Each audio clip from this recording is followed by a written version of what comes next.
អក្សរសាស្ត្រខ្មែរយើងខ្មែរមានអក្សរសម្រាប់ជាតិខ្មែរត្រូវក្មេងគ្មៀតរៀនគ្រប់ប្រាន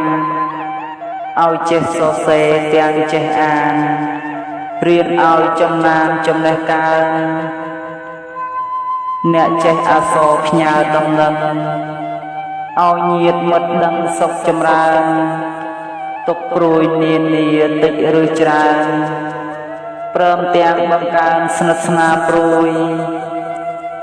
អ្នកប្រាជ្ញបុរាណខិតខំរកតួអក្សរមកផ្សំជាមួយស្រះខ្មែរបាលីសង្ស្ក្រឹតជួយប្រកបជាមួយវណ្ណជាតិផង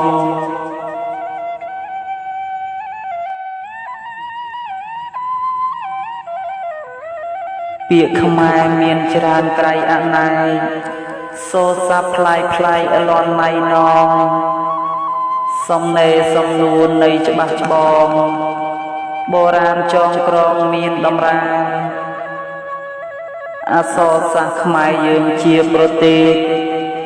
ចាំងឆ្លុះលើទ្វីបរាល់ខេមរាឲ្យឃើញច្បាស់ពីសាវតារាប់ធ្លាប់ថ្លៃថ្លាល្អបំផុតភ្ជញ្ញអ្នកគុកអនិងគុកតាមក្បួនវិជ្ជករខ្មែរយើងសុទ្ធចែកជាពីរក្រុមតាមកំណត់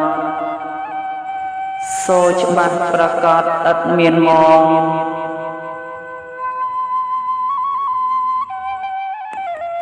ក្នុងកុំព្យូទ័រអក្សរខ្មែរប្រើបានផងដែរតាមបំណងមានច្រើនម៉ូដម៉ាកពេកកន្លងយើងអាចចងក្រងតាមប្រាថ្នាកើតជាតិជាខ្មែរល្អប្រពៃខ្មែរមានតម្លៃប្រពៃថ្លៃថ្លាខ្មែរមានភាសាមានប្រាសាទអង្គរវត្តខ្មែរចិត្តមោះមុតជាតិមុំមួនខ្មែរមានក្បួនខ្មែរមានតម្រាខ្ញុំសូមប្រាថ្នាកើតជាតិណានា